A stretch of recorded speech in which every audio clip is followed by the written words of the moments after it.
Bienvenidos nuevamente a una nueva charla con uno de los protagonistas de las telecomunicaciones y las tecnologías de información y comunicaciones de América Latina y el Caribe.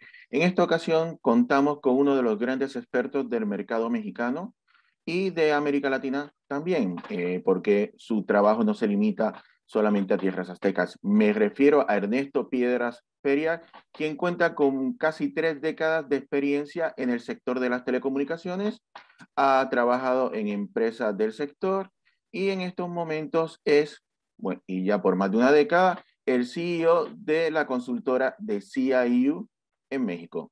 Bienvenido, Ernesto. José, siempre un gusto saludarte y qué privilegio estar en este espacio. Siempre es un ejercicio muy constructivo de propuestas, de ideas, de recuentos, y tú y yo tenemos una afición que es ponerle números a los eventos para darle sustento a nuestras opiniones. Encantado de estar en esta invitación que me has hecho. Y tomando rápidamente lo que me acaba de decir, dame esos números del mercado mexicano, dame un pantallazo de cómo está el sector de las telecomunicaciones de México en estos momentos. Mira, el sector de las telecomunicaciones, como tú y yo sabemos y hemos documentado por mucho tiempo, es un sector procíclico. Cuando la economía crece, el sector crece varias veces más en ingresos, en nuevas conexiones, etcétera. Incluso es contracíclico cuando la economía cae.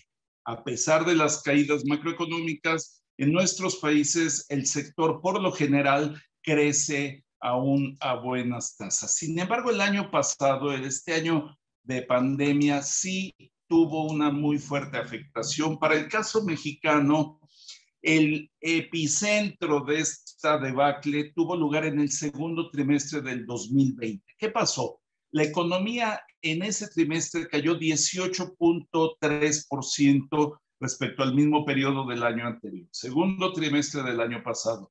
Y el sector de telecomunicaciones cayó en la misma proporción, 18.5% medido por sus ingresos. ¿Qué lo tiró? Lo tiró el segmento móvil. En México, más de cada 6 de 10 pesos se generan en el segmento móvil. El resto son fijos y el resto es TV de paga. Y como en esos días nos trajimos en este confinamiento el tráfico de voz, de datos, de streaming a las casas, lo convertimos, lo pasamos de redes celulares a Wi-Fi, pues ese negocio se cayó y la venta de equipos. La venta de equipos normalmente ya está representando un tercio de todos los ingresos del segmento móvil. Entonces, ahí estuvo la afectación que a pesar de que tuvimos recuperación en los siguientes trimestres y habíamos tenido un buen primer trimestre, no alcanzaron a compensar esa caída del 18%.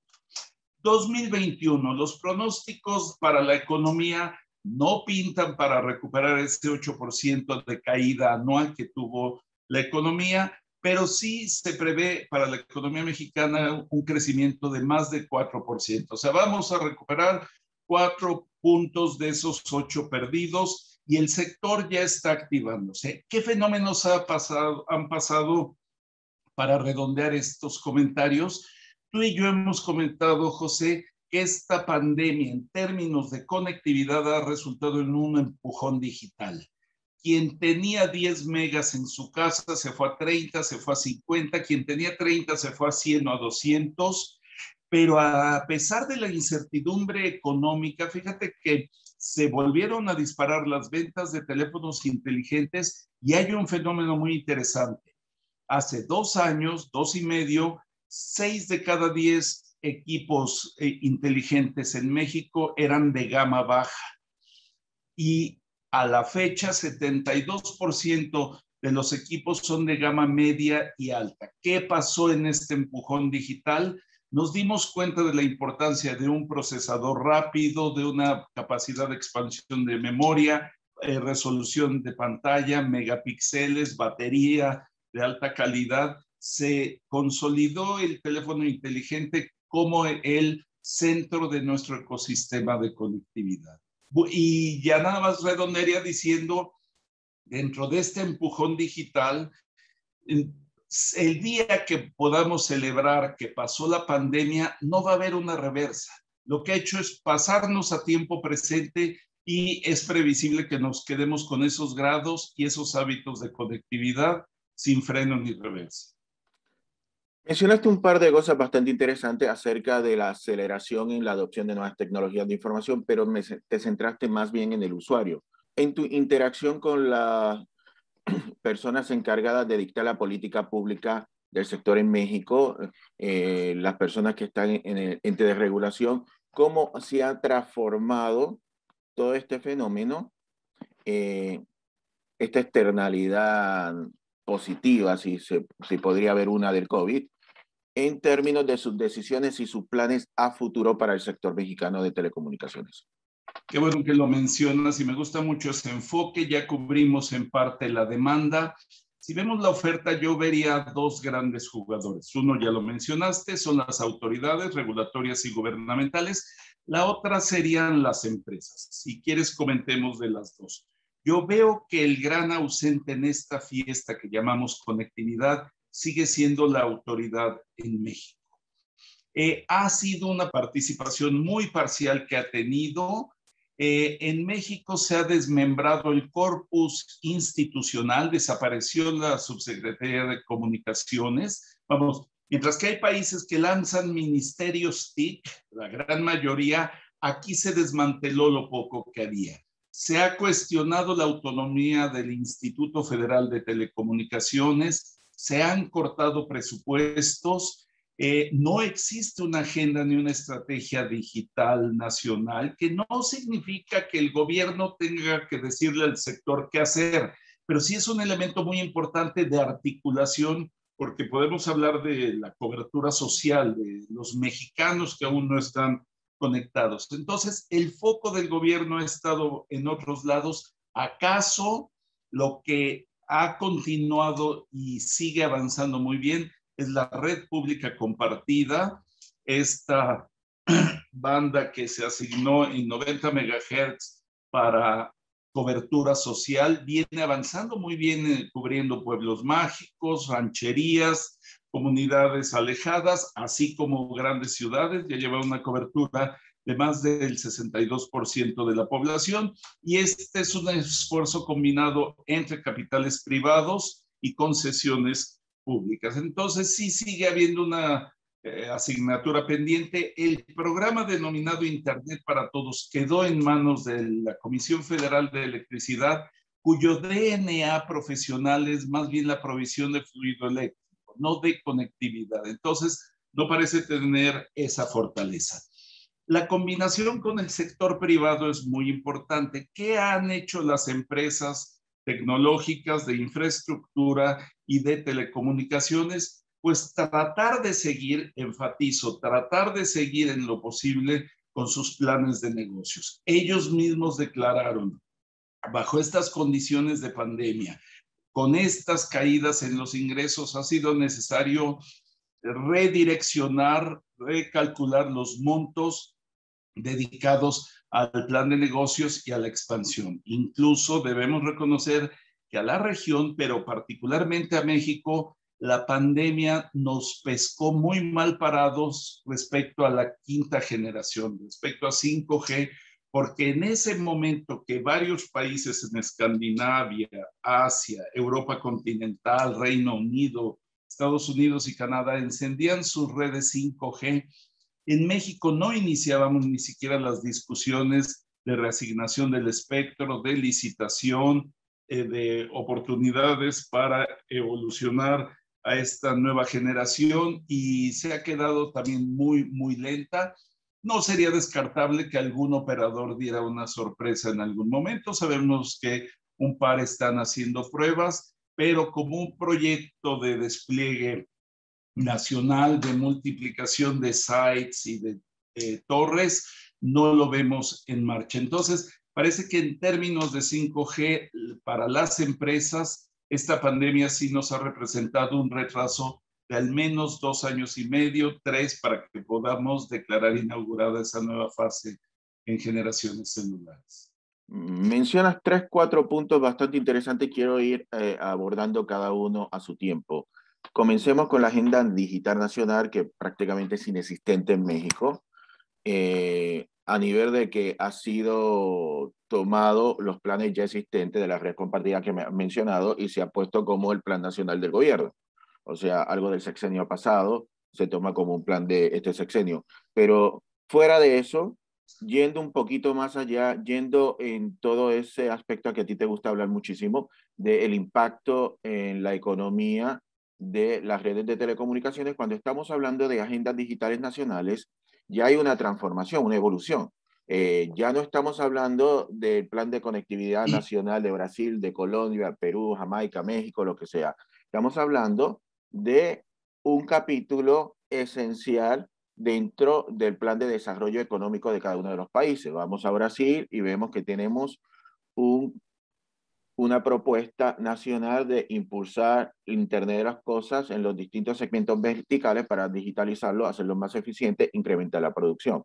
Vamos a Perú, tenemos en el MTC, ¿a qué le da? En Anatel. Ahora, vamos al MTC, tenemos un manifiesto de más de 300 páginas donde nos dice, vamos a utilizar las tecnologías para impulsar la transformación digital y te lo hace focalizado a las distintas provincias peruanas. En Colombia tenemos acercamientos similares, lo vemos en Costa Rica, lo vemos en Jamaica. Y en México, sin embargo, no tenemos ni siquiera una propuesta de política pública para impulsar esto. Entonces, nos estamos quedando atrás en México porque ya me acabas de mencionar que nos hemos atrasado 2, 3 años gracias a la pandemia en términos de adopción de tecnologías inalámbricas móviles como 5G, pero tampoco cómo reenfocar esa tecnología, dar ese empujón desde la política pública tampoco lo tenemos. ¿Cómo lo ven ustedes? Sí, mira, qué bueno que das este enfoque georreferenciado y por verticales. Efectivamente, creo que una de las peores manifestaciones de este rezago, ya no hablemos solo de rezago respecto a las grandes economías, tú lo hiciste respecto a otros países de la región, en el continente, y yo coincido en identificar ese rezago. Voy a poner el ejemplo de la educación. El sistema educativo público en México tiene más de 30 millones de alumnos, en primaria, secundaria, básicamente, y kinder. ¿Cómo están estudiando hoy esos niños? Sigue corriendo el calendario académico por televisión abierta, como si fuera el inicio de la década del 60. ¿Por qué? Porque resultó que no tuvieron la conectividad necesaria. Entonces están teniendo una educación unidireccional, reciben el mensaje, si entendieron o no, no tienen manera de reaccionar y hacer bidireccional esta comunicación. ¿Qué pasa con una escuela privada? Pues los chicos que tengan dispositivos, habilidades las tenemos todos, de eso ya no tengo duda, pero quien tenga dispositivos, quien tenga banda ancha, está teniendo una muy buena aproximación a una educación presencial. Y esas son las brechas a las que nos estamos refiriendo tú y yo. Coincido contigo, yo sí me quedo con tu expresión de externalidad positiva en cuanto al empujón digital. Nadie hubiera querido esta pandemia, ha sido una tragedia en términos de vidas humanas, de movilidad social y económica, pero ha habido fuertes avances. Y, por ejemplo, yo veo verticales que ya estaban muy bien ubicadas en la actividad económica para recibir esta pandemia. Los supermercados, por ejemplo, los restaurantes no, las cadenas de comida no, pero se activaron muy pronto. Y hoy prácticamente de los barrios tú puedes encargar comida. Los transportes tipo taxis, hoy sabes cuál es un sector que está reactivando muchísimo al turismo, y voy con números. El turismo aporta 8.5% del Producto Interno Bruto.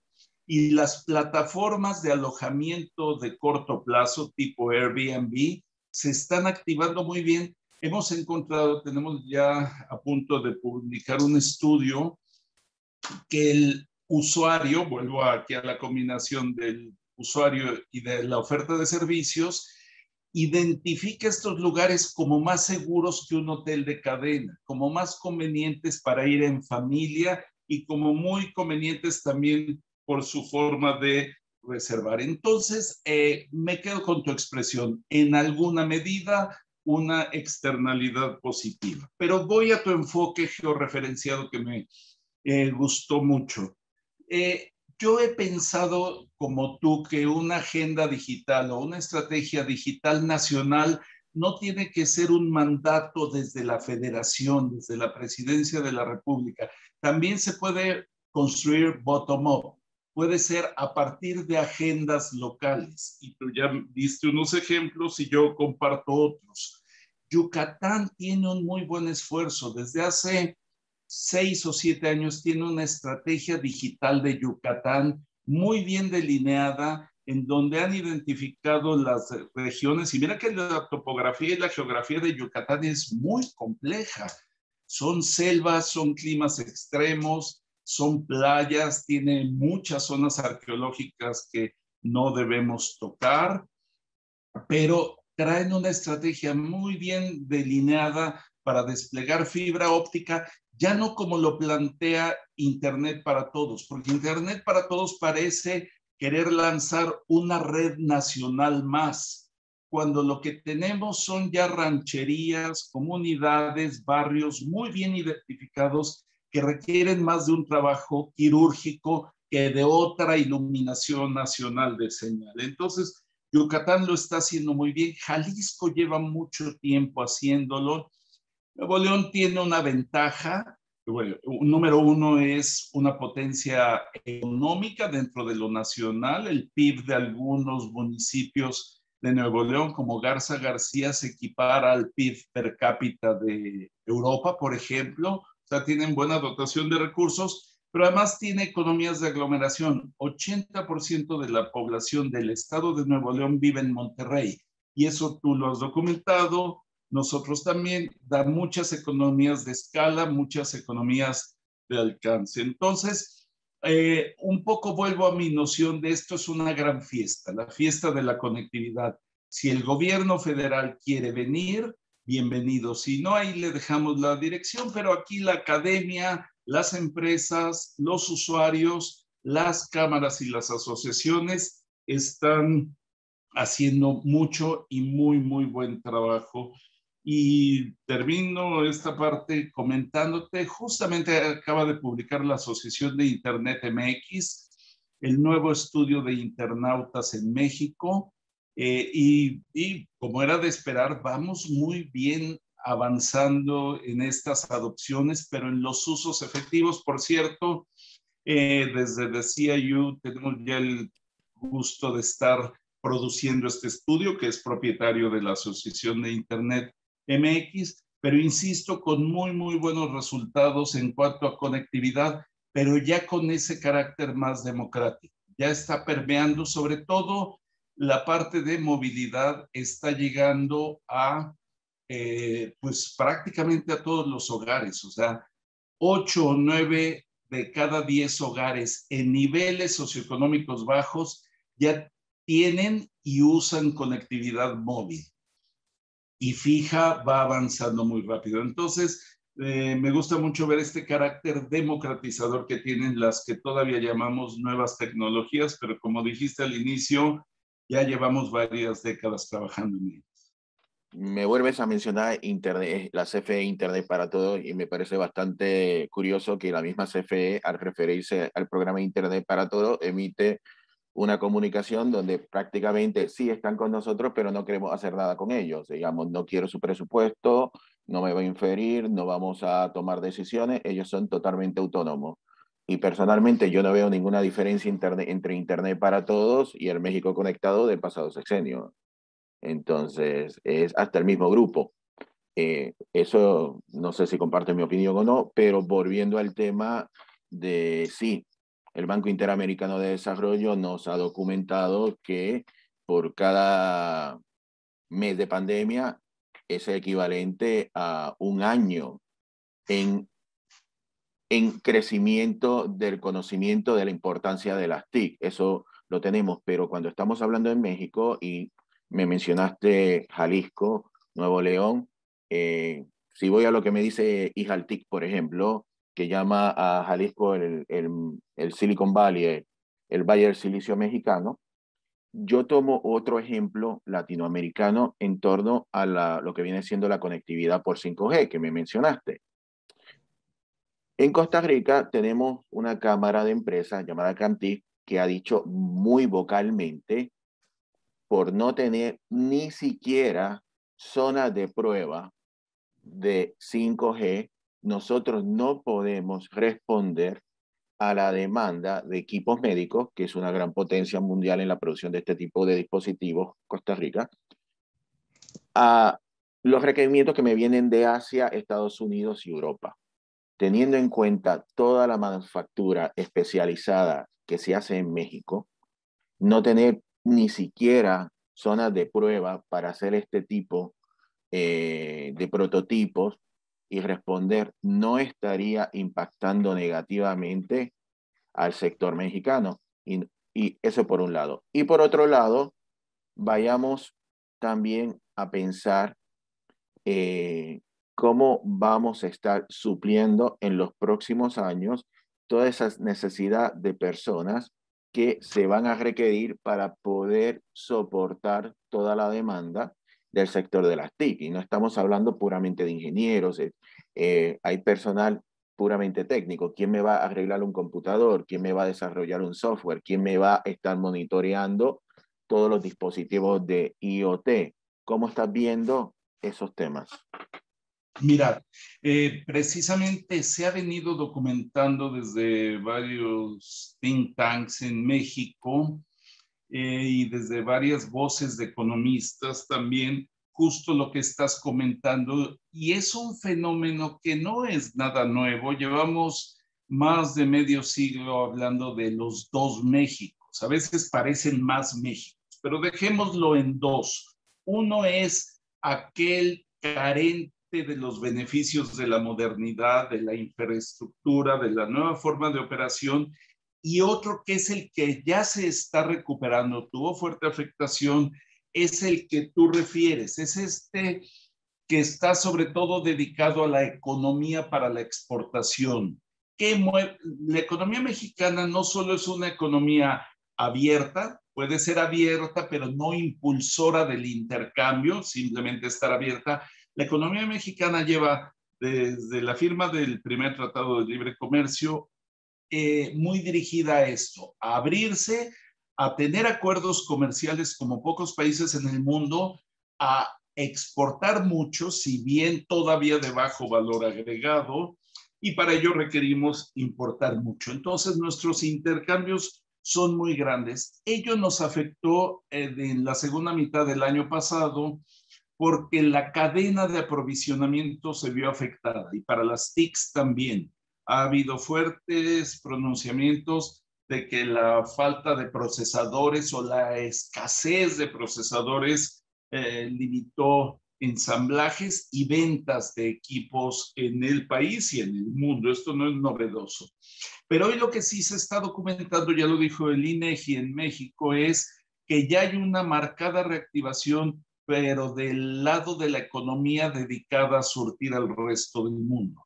Con 3,000 kilómetros de frontera con Estados Unidos y 10,000 de costas, nos es relativamente accesible el acceso a esos mercados. Y ahí es en donde se vuelve a romper la armonía del crecimiento económico. Tienes un sureste con escasez, sureste y Pacífico, curiosamente, con escasez de infraestructura, con menor adopción de servicios y en consecuencia con economías mucho más tradicionales, más basadas en el turismo de playa, en el turismo cultural, en la artesanía, en textiles que representan una producción básica, y luego ya tienes la franja norte, porque la maquila ya no es solo fronteriza, la maquila ya va desde el Bajío.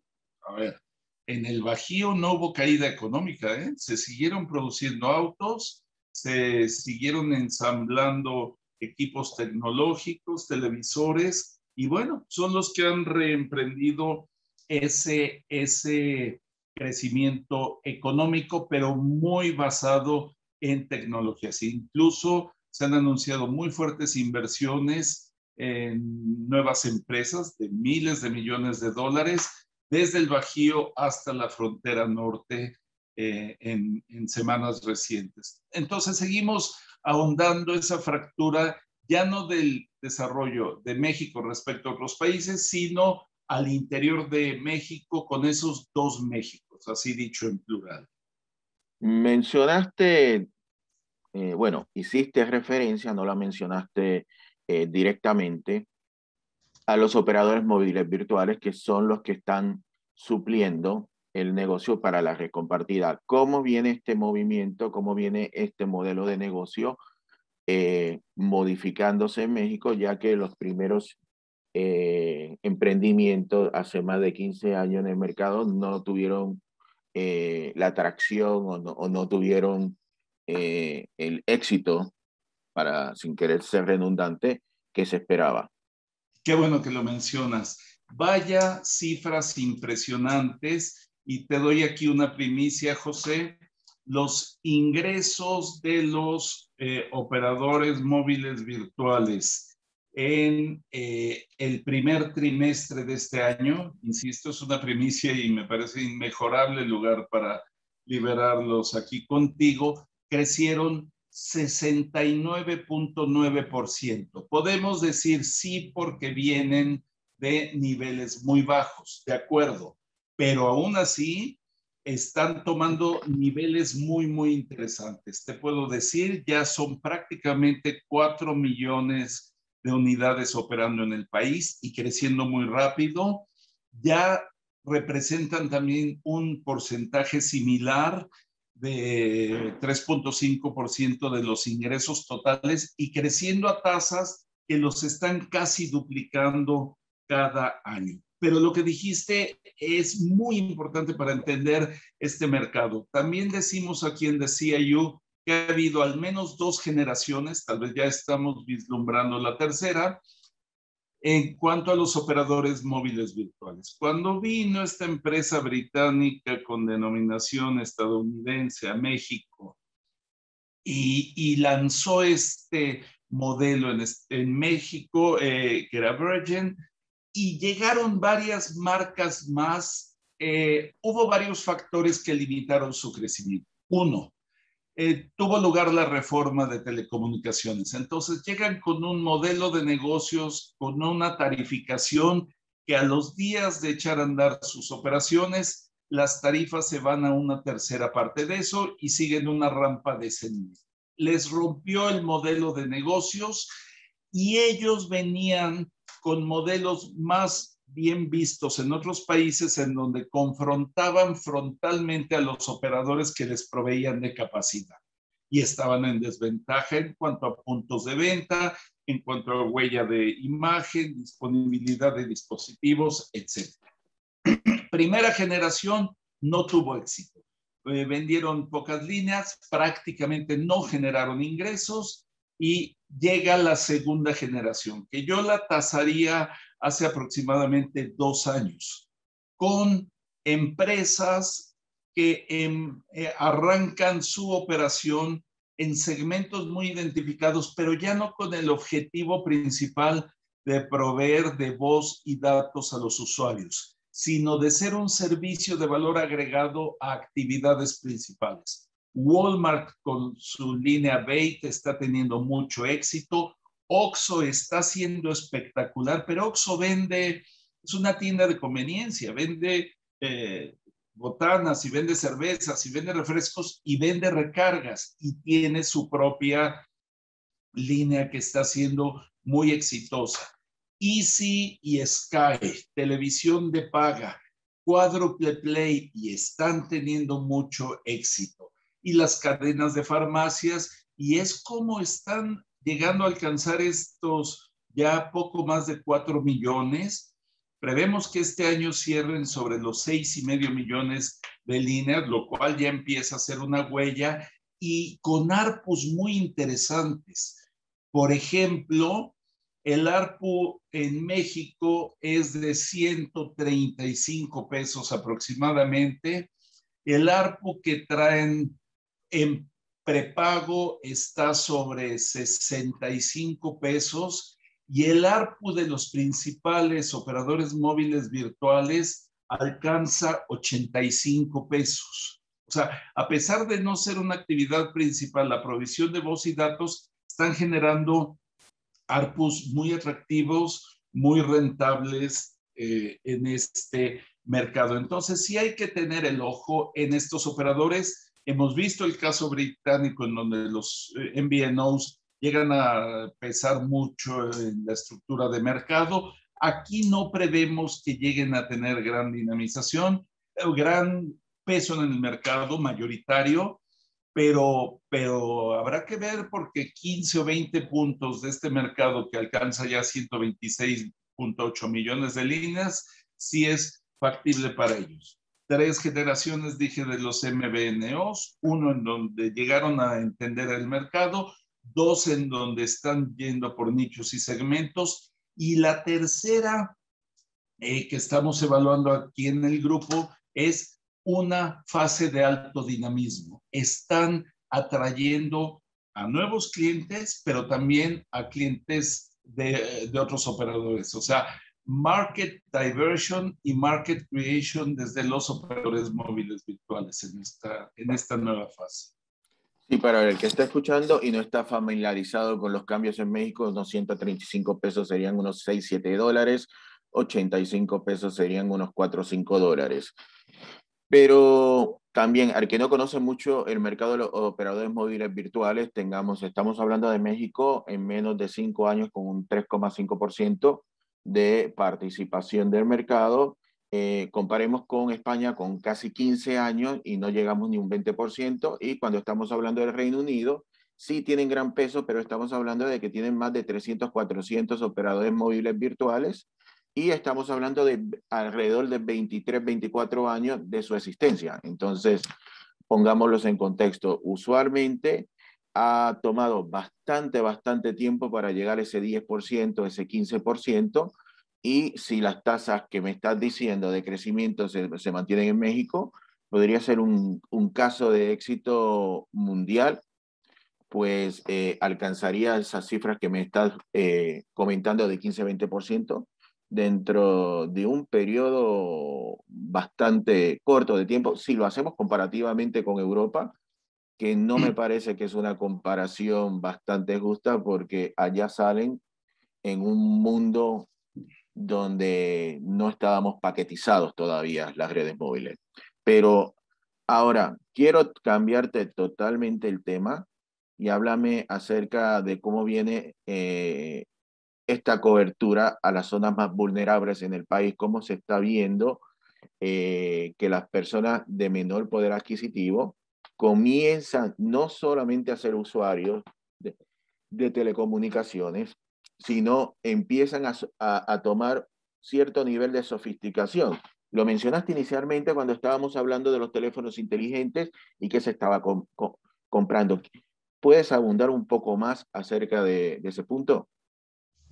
Claro, y fíjate que es un tema que también tenemos muy fresco aquí en el grupo, incluso otra vez lo comparto contigo como primicia, no lo hemos publicado, pero estamos encontrando que las zonas marginadas de limitada oferta de conectividad, a donde no llega la fibra óptica, y claro, lo satelital ilumina todo el territorio nacional, pero las redes celulares habían llegado escasamente, de repente había una, etcétera. Hoy con la adición de esta red Altan, que es la red compartida, está teniendo un efecto muy importante y ve qué interesante fenómeno estamos encontrando. Solemos pensar que la gente desfavorecida en términos socioeconómicos no se conecta y efectivamente no tiene la oferta de conectividad de infraestructura disponible como la tenemos en ámbitos urbanos de clase media. Pero ¿qué está pasando con estas redes? Tenemos los primeros indicios de que la gente ubicada en estas comunidades está adoptando servicios móviles, servicios celulares como los provistos por la red compartida, y están teniendo entre el doble y el triple del tráfico de un usuario como tú y como yo en ámbitos urbanos. Y pensamos, pero ¿cómo? Claro, los precios ayudan. Ha venido a partir de esa reforma de telecomunicaciones una nivelación bastante competitiva de los precios de diferentes servicios. Eso ayuda, por supuesto, pero las primeras explicaciones que estamos encontrando el por qué tan elevada conectividad celular está en que como no son familias, son personas, son comunidades que no tienen mecanismos de conectividad, plataformas alternativas como la fibra óptica, tú puedes elegir entre TV de paga satelital, de cable, diferentes proveedores celulares, y ahí les llega una red muy eficiente, con suficiente ancho de banda, no saturada, que tiene muy buen desempeño. Esta red compartida la están tomando y están teniendo esos consumos que te refería, del doble o del triple de los que en promedio tendríamos tú y yo en ámbitos urbanos. Entonces, se le denominó de origen una red social y en realidad está siendo una red con muy fuerte impacto social, porque pues estas comunidades, personas y familias lo que están cursando son contenidos educativos, informativos, de entretenimiento, culturales, pero se están viniendo a tiempo presente montados en estas redes. Falta mucho por explorar de cómo lo hacen, qué tipo de dispositivos que operen en la banda 28, porque la red compartida opera en esa banda, y como sabemos, no todos los equipos están homologados todavía para ella, pero vemos cómo sumar infraestructura en un país con déficit de infraestructura inmediatamente resulta en muy buenos dividendos.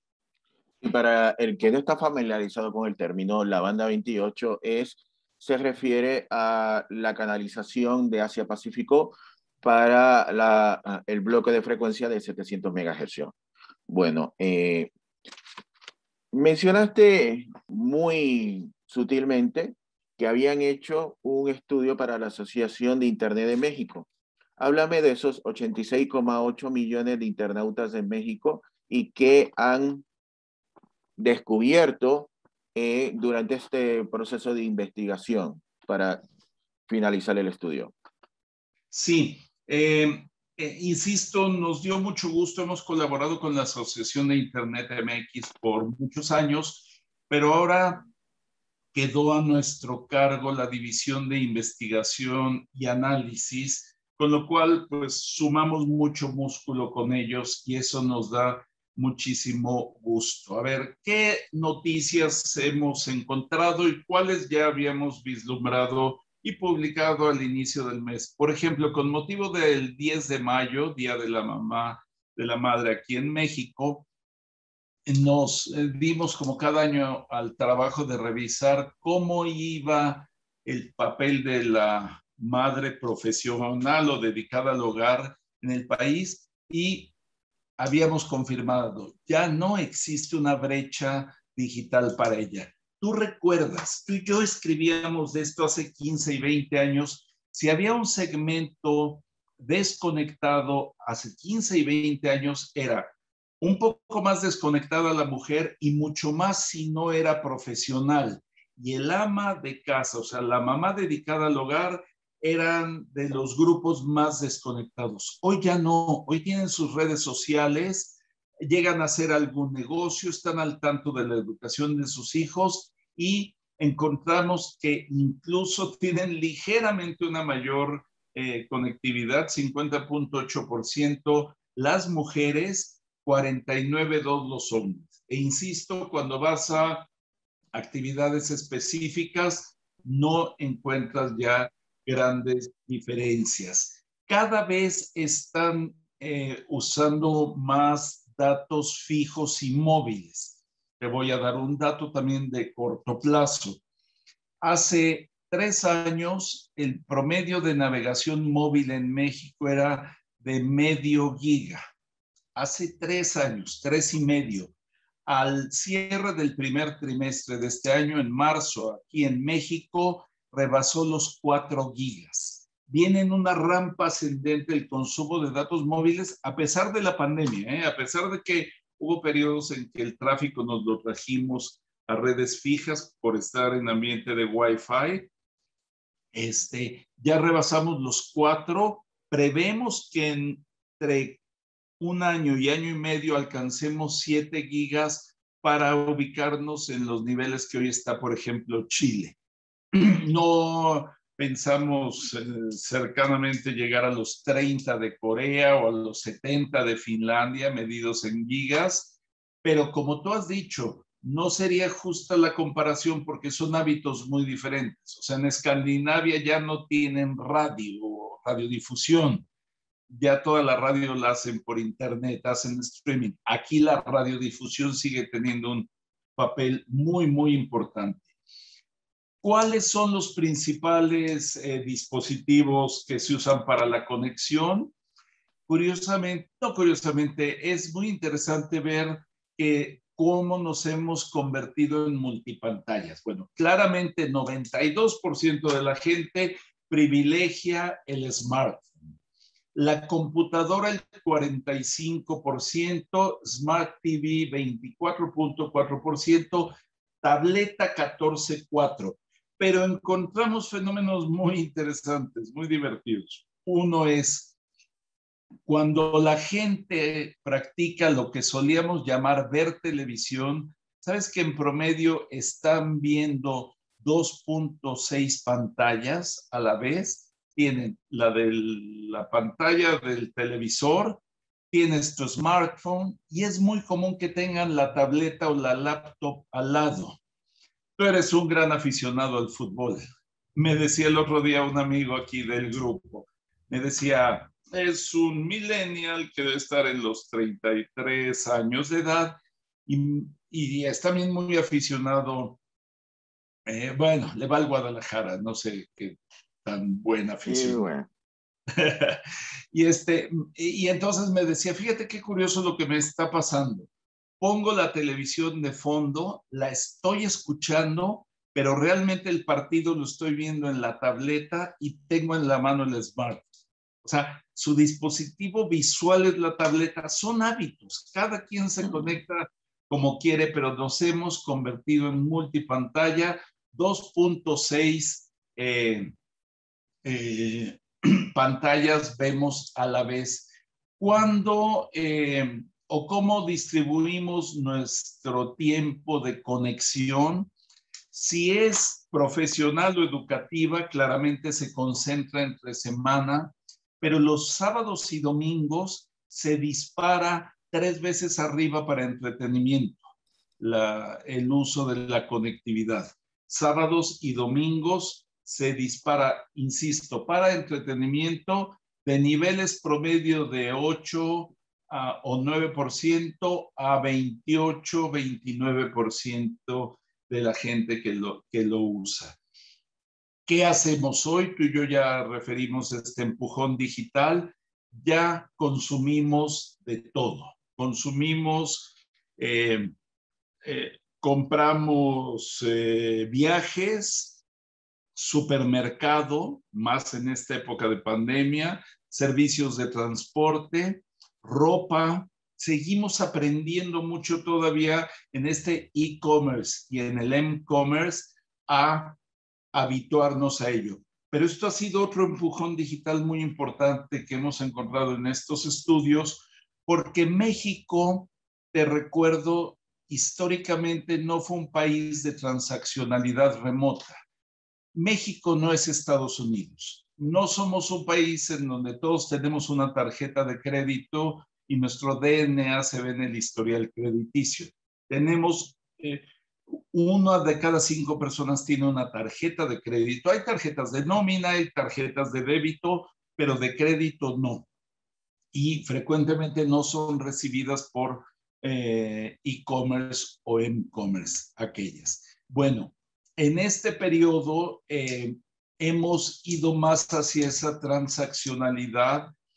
¿Qué otra cosa nos había limitado? El correo de México. No es confiable, no es eficiente, pero con toda esta logística que han desplegado las empresas de e-commerce, hemos venido a aprender a afiliarnos a sus servicios. Entonces, sí ha sido un empujón muy, muy importante este periodo pandémico en donde hemos expandido nuestra transaccionalidad y es otro de los puntos que, como te refería, no prevemos que al término de la pandemia, que yo no creo en ese retorno a la nueva normalidad. Yo digo que va a ser una evolución a una nueva anormalidad porque tendremos que conservar ciertos hábitos de distancia, pero lo que no vamos a hacer es retornar a la conectividad y a los hábitos y a las capacidades y a la transaccionalidad prepandémica. Creo que sí nos quedaremos con este elevado grado de conexión que nos está dejando la pandemia. Bueno, ya estamos llegando casi al final de la entrevista, pero antes de ese momento me gustaría que te cambies la cachucha y te pongas la cachucha de académico. Fuera el consultor, venga el académico y háblame de cómo ha respondido la academia a estas necesidades que se han ido dando por la pandemia y cómo han sido afectada la academia al momento de poder continuar ofreciendo estas capacitaciones de educación a sus estudiantes. Qué bueno que lo mencionas y me encanta que me lleves al aula de clases, que también es un espacio muy conocido para ti. Creo que el sistema educativo, otra vez, lo podemos dividir entre el público y el privado, el superior y el básico.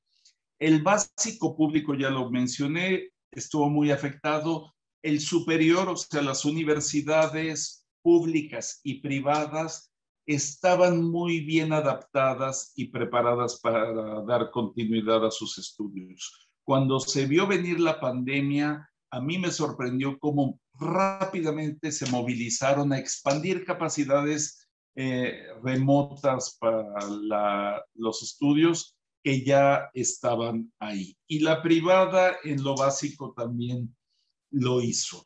Nos ha llevado a fuertes aprendizajes. Fíjate que en la última sesión, conversando con mis alumnos, de repente, y siempre les pregunto cómo están, cómo se sienten, cómo están pasando la temporada, y los vi muy bien.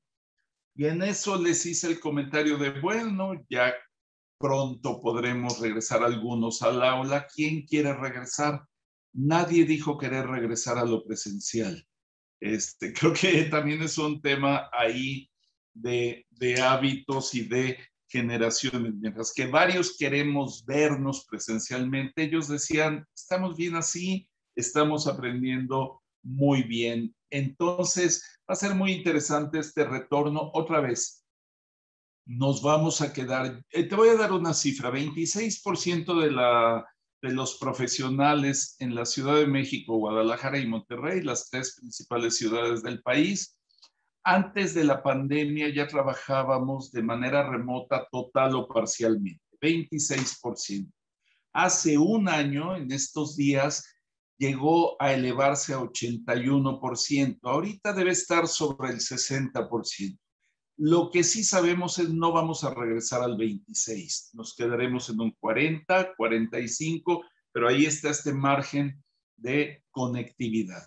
¿Qué otra cosa ha hecho la academia? Y esto me da mucho gusto verlo.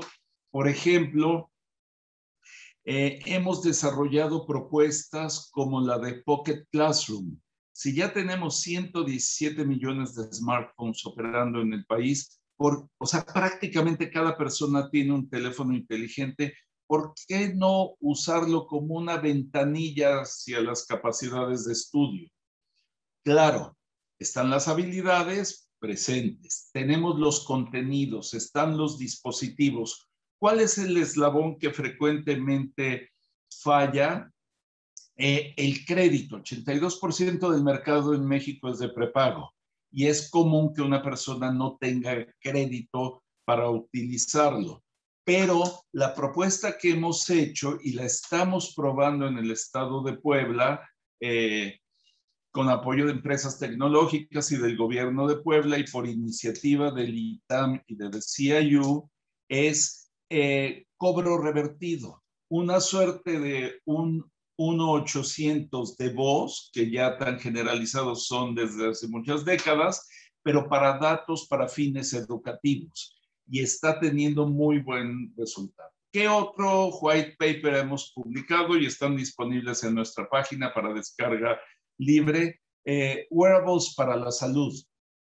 ¿Por qué cuando entras a un supermercado o a un restaurante, como se hace aquí en México, te toman la temperatura, te revisan la oxigenación, te dan gel, te hacen escanear un código QR para seguir tu trazabilidad de si has estado en contacto con gente contagiada, cuando con los relojes inteligentes que tenemos o muchos de nuestros dispositivos inteligentes, tenemos todo eso permanentemente medido? Y tú puedes ir entrando a un espacio en donde simplemente con ser escaneado con tu identidad digital, ya se sabe que José no ha estado expuesto a trazabilidad negativa de gente infectada, etcétera, temperatura y tal. Y nos retorna movilidad social. Y como esto estamos haciendo una serie de estudios muy recargados hacia la salud, desde el ámbito académico y muy del brazo con las autoridades y con apoyos de empresas para hacer estas pruebas piloto. Y por primera vez siento en verdad un maridaje entre industria, academia y autoridades para este tipo de trials. Bueno, Ernesto, muchísimas gracias. No sé si tiene algunas palabras finales para la audiencia. Pues simplemente, como siempre, agradecerte esta invitación, José. Es un gusto conversar contigo. Eres una autoridad en toda la región, lo has sido por mucho tiempo y siempre es muy enriquecedor estar contigo y con tu audiencia. Gracias por todos tus esfuerzos desde diferentes ámbitos y un gusto saludar a todos. Bienvenidos a que pasen a nuestra página en theciu.com y descarguen nuestros estudios. Quien nos quiera escribir los subimos a nuestras listas de distribución y pues sigamos trabajando. La tecnología no tiene freno ni reversa y con ello la adopción.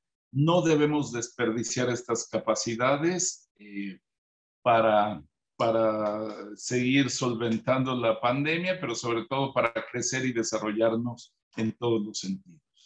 Bueno, muchas gracias por esas amables palabras. También les voy a avisar, yo le voy a pedir a Ernesto que los dos estudios que nos acaba de mencionar nos pase el enlace y van a estar en la parte de abajo de este video para que los puedan descargar directamente, ya sea del ITAN o de la página del CIU.